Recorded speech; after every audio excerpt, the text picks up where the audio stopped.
Hello friend, welcome to my YouTube channel Saptarang Jeevan के। प्रणाम आप सभी को। कैसे हैं आप सभी? आशा करते हैं आप सब बहुत अच्छे होंगे।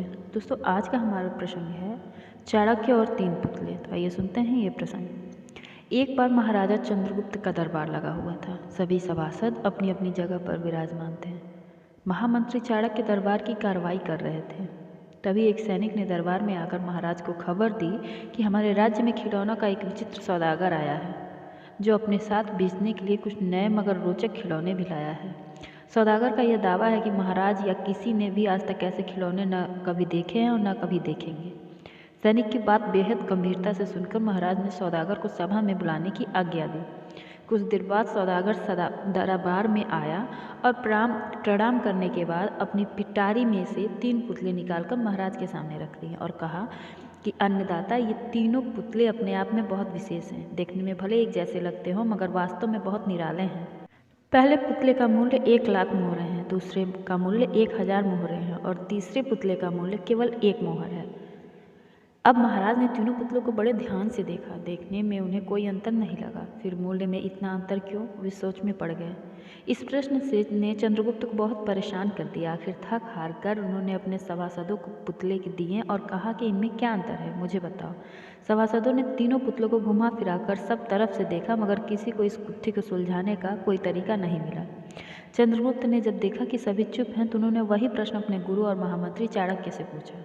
चाणक्य ने पुतलों को बहुत ध्यान से देखा और दरबान को 3 तिनके लाने की आज्ञा दी। तिनके आने पर चाणक्य ने पहले पुतले के कान में एक तिनका डाला। सबने देखा कि तिनका सीधे पेट में चला गया। थोड़ी देर बाद पुतले के होंठ में हिले और फिर बंद हो गए। अब चाणक्य ने अगला तिनका दूसरे पुतले के कान में डाला। इस बार सबने देखा कि तिनका दूसरे कान से बाहर आ गया और पुतला ज्यों का त्यों रहा। यह देखकर सभी की उत्सुकता बढ़ती जा रही थी कि अब आगे क्या होगा। अब चाणक्य ने तिनका तीसरे पुतले के कान में डाला। सबने देखा कि तिनका पुतले के मुंह से बाहर आ गया और पुतले का मुंह एकदम खुल गया। पुतला बराबर हिल रहा है जैसे कुछ कहना चाहता हो। चंद्रगुप्त के पूछने पर कि ये सब क्या है और इन पुतलों का मूल्य अलग अलग क्यों है, चाणक्य ने उत्तर देना शुरू किया।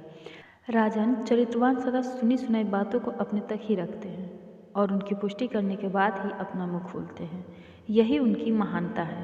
पहले पुतले से हमें यही ज्ञान मिलता है और यही कारण है कि इस पुतले का मूल्य 1,00,000 मोहरे हैं। कुछ लोग सदा अपने में ही मग्न रहते हैं और बात को अनसुना कर देते हैं। उन्हें अपनी वाहवाह की कोई इच्छा नहीं होती। हालांकि ऐसे लोग कभी किसी को हानि नहीं पहुंचाते। दूसरे पुतले से हमें यही ज्ञान मिलता है और यही कारण है कि इस पुतले का मूल्य 1,000 मोहरे हैं। कुछ लोग कान के कच्चे और पेट के बहुत हल्के होते हैं। कोई भी बात सुनी नहीं कि सारी दुनिया में शोर मचा दिया। इन्हें झूठ का सच कोई ज्ञान नहीं है, बस मुंह खोलने से मतलब है। यही कारण है कि इस पुतले का मूल्य केवल 1 मोहर है। चाणक्य की बात को सुनकर महाराज और सौदागर दोनों संतुष्ट हुए। जीवन में किसी भी बात को जांच परख करने के बाद ही उस पर अपने विचार प्रकट करने चाहिए। सुनी सुनाई बातों पर कभी विश्वास नहीं करना चाहिए। जय जय Shriman Narayan.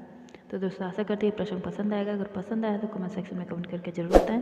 Thank you for watching my video on my YouTube channel. Keep smiling, please like share and subscribe my channel. मेरे और भी ऐसे वीडियोस के लिए बने रहिए मेरे चैनल सप्तरंग जीवन के साथ। Thank you.